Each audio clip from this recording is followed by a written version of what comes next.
nahack po yung FB account ko at nalaman ko na lang na ginamit po yung personal information ko pang scam.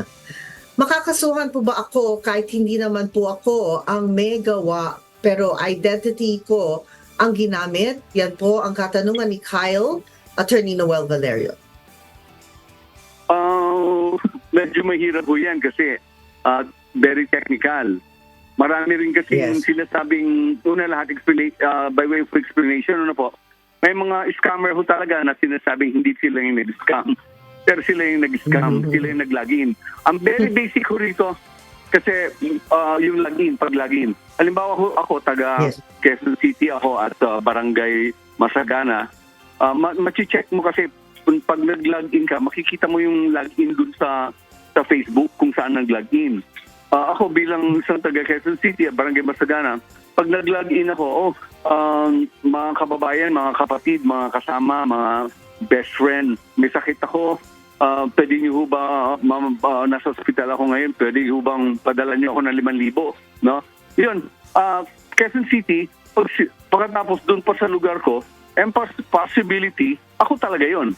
Pero kung halimbawa may pumasok na may login, hack nga, pagkatapos ang ginamit niya taga Nueva Ecija nag-login o kaya Manila o kaya Pasig, malayo na sa residence ko. Kasi doon sa Facebook, saka sa Messenger, meron kang residence meron kang identification doon. So ngayon, ang tanong, kung halimbawa na-hack talaga at na-hack talaga at pwede bang maging liable yung tao? Unang-una, yung mga nagbibigay naman, masyado namang mababait. Bakit? Kasi pag magbibigay ka, common sense lang ho. Iko-confirm mo kung tatuong ba siya. Kasi it is a common knowledge na ngayon ang hacking. No? So let this be a reminder and warning to all. No? Sa lahat ng nakikinig at kung sino man yun nandyan na nakikinig din. Pag may humingi ng tulong, no? You have to confirm. Kasi pera ho yan So, alimbawa ako humingi ako ng tulong, sabi ko, Sis Jackie, si Tani, bigyan niyo naman ako ng kahit na 3,000 o 2,000 pang bayad ko lang sa ospital kasi para makalabas na ako. Nagbigay naman kayo basta-basta. So, meron akong ID, meron akong yung ID sa laptop, sa internet, meron akong other information.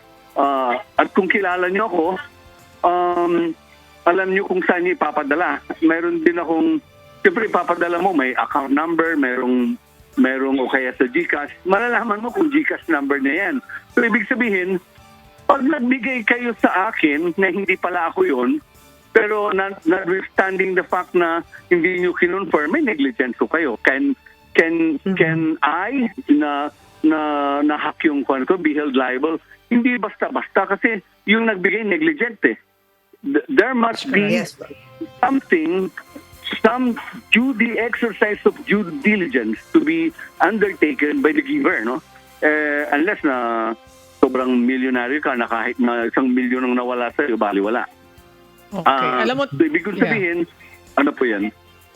Yung sinasabi ni attorney, no, you need to counter-check. Alam mo, I just want to share this. Ang Department of Information and Technology, the DICT, and with the help or in coordination with the United States Agency Information Development, mayroon ginawang isang training.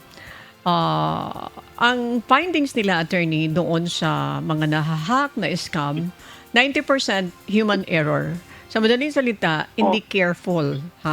Hindi extra careful yung ating mga kababayan. Kaya sila ay nabibictimize na mga scammer. Kaya tama yung sinasabi ni attorney na dapat you have to double check. Hindi agad. Porque sinabi, oy, Miss Jackie, Miss Annie, padalan mo naman ako. O kung halimbawa, yung kakilala mo, you have to counter check.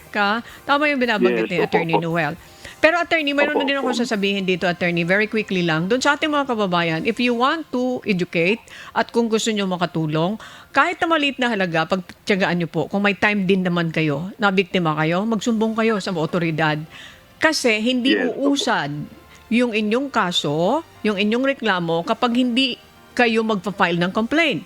Yung pagpa-file ng complaint sa otoridad, sa cybersecurity, cybercrime, ng PNP, sa DOJ, sa NBI. Alam niyo mga kasama, mga kapatid, mga kasambahay, makakatulong po yan para umusad ang kaso. Kasi kung bibig lang at hindi kayo aaksyon at sasabihin niyo pabayaan niyo na yan kasi maliit na halaga, lumalaganap. Pero kapag magbibigay kayo ng aral, leksyon doon sa nang biktima sa inyo, alay nako, batay doon sa ating experience, attorney, uusad yan. Pero kapag wala at hindi kayo magrereklamo, matutulog ang kaso. Wala po yan. Magreklamo po kayo. Gawin yung official, yung reklamo ninyo. Mag-file ng case. That's the time para umusad ang inyong kaso. Attorney, speaking of scam. Yes, tama po yun. Tama po. Attorney, is there anything that you would like to add dito sa ating pinag-usapan? Yes, Quickly, please. Thank you. Yes, ang pinaka-importante pa rin dito yung due diligence po natin. That's correct. Kasi unang-una, since hacking yan, hindi rin mahirap natin malaman kung sino yung nag-hack at sino yung mga nagbiktima. So pinaka-importante yan, bago kayo magbigay para hindi kayo mabiktima, i-confirm nyo. Kasi unang-una, yung mga kaibigan naman ng ang nabibiktima dyan . So, ibig sabihin, yung humihingi, kilala nyo. So, pag kilala nyo, since kilala rin kayo, tawagan nyo na i-confirm nyo, i-message, sulatan nyo, may email kayo, or any kind of communication po pwede ko yan. So, that would prevent, yung panloloko, para ma-prevent yung pag-scam sa inyo.